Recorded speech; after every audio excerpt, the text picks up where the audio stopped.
Welcome to another episode of Love and Connection, where we dive deep into the complexities of modern relationships. I'm your host, Sarah, and today we're exploring a topic that many of you have probably experienced firsthand: the commitment gap. Why does modern dating feel so unstable?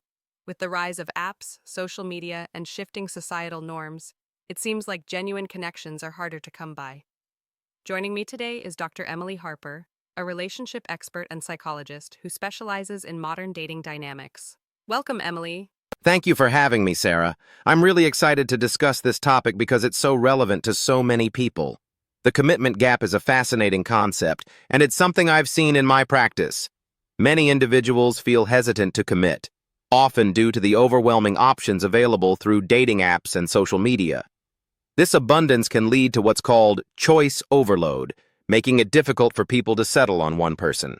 That makes a lot of sense. I often hear people say that they're afraid of missing out on someone better, which leads to them not fully investing in the relationship they're in. Can you elaborate on how this fear influences commitment levels? Absolutely, Sarah.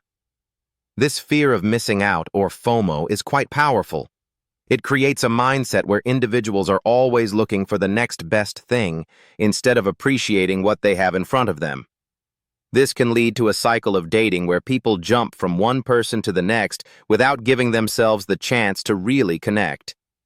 Additionally, social media amplifies this by showcasing curated versions of people's lives, making it seem like everyone else is having more fun or finding better partners, which adds to that pressure. Welcome back to our podcast discussing the commitment gap. In our last episode, we explored the nature of modern dating and how technology has reshaped our interactions. Today, I want to dive deeper into the emotional aspects that contribute to this instability. So, what do you think are some of the biggest emotional barriers that people face when it comes to committing to a relationship? That's a great question. I believe one major barrier is fear of vulnerability. In a world where we can curate our online personas so carefully, showing our true selves can feel like a huge risk. Many individuals fear rejection or being judged if they let their guard down.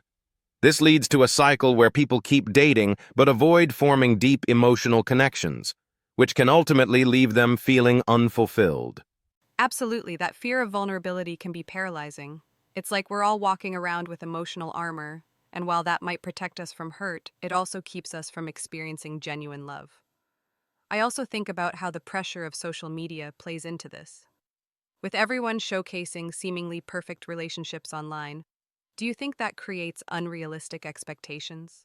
Definitely. Social media has transformed the way we perceive relationships. When we scroll through idealized images of couples or read about extravagant proposals, it can create a false narrative about what love should look like.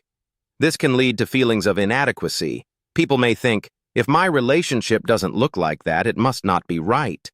This pressure often makes it difficult to appreciate the authentic, sometimes messy, nature of real relationships. Instead of fostering genuine connections, we end up comparing ourselves to others, which can drive a wedge between partners. That's so true. And let's not forget the impact of dating apps. They often prioritize quantity over quality, which can make it easy to dismiss potential partners based on superficial criteria. Do you think this shopping mentality contributes to the commitment gap? Absolutely. Dating apps create an environment where there's always the possibility of someone better just a swipe away.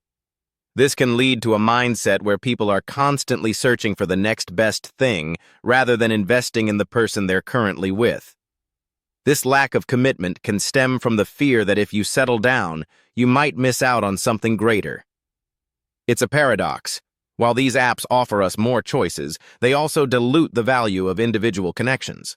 Ultimately, it can lead to an overwhelming feeling of dissatisfaction and loneliness, despite being more connected than ever. Welcome back to our podcast on the commitment gap. In the previous episodes, we explored how technology and cultural shifts have influenced modern dating.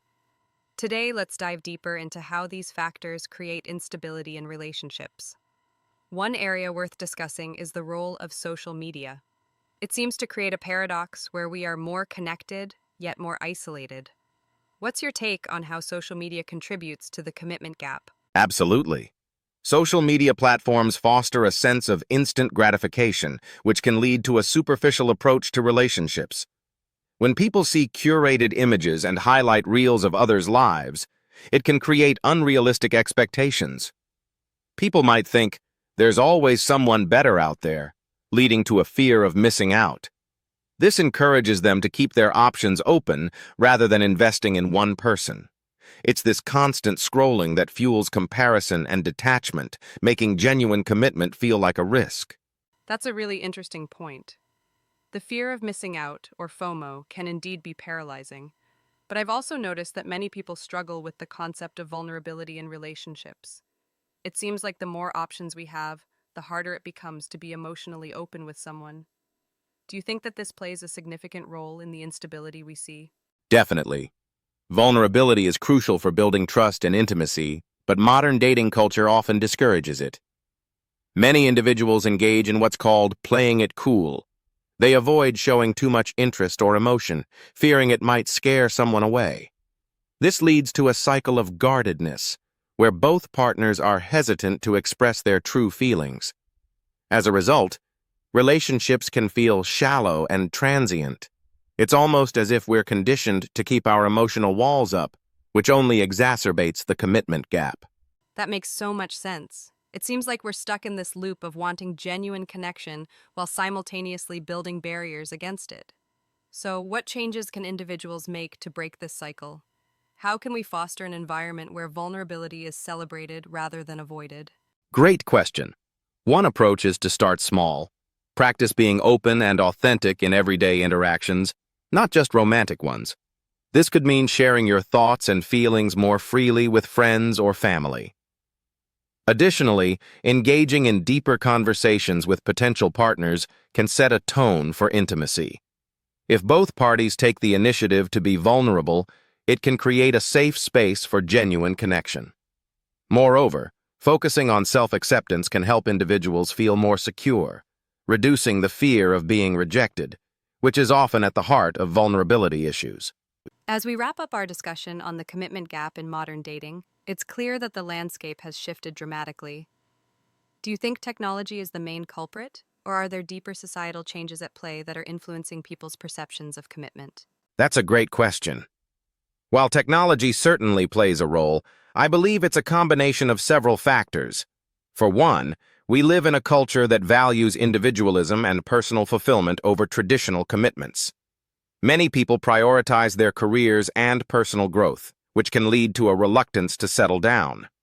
Additionally, the abundance of options available through dating apps can create a paradox of choice, where potential partners are seen as interchangeable, making real connections feel less significant. Absolutely, that paradox of choice can be overwhelming. So, what advice would you give to listeners who might feel stuck in this cycle of uncertainty and fear of commitment? I would encourage listeners to focus on quality, not quantity. Take the time to build genuine connections and communicate openly about intentions. Commitment doesn't have to mean rushing into a relationship. It can also mean investing time and emotional energy into someone who aligns with your values. Ultimately, understanding oneself and what one truly wants in a partner can help bridge that commitment gap. That's a fantastic takeaway. Thank you so much for joining us today and sharing your insights. It's crucial that we navigate these complexities with awareness and intention. For our listeners, remember to reflect on your own desires and values as you embark on your dating journeys. Until next time, stay connected.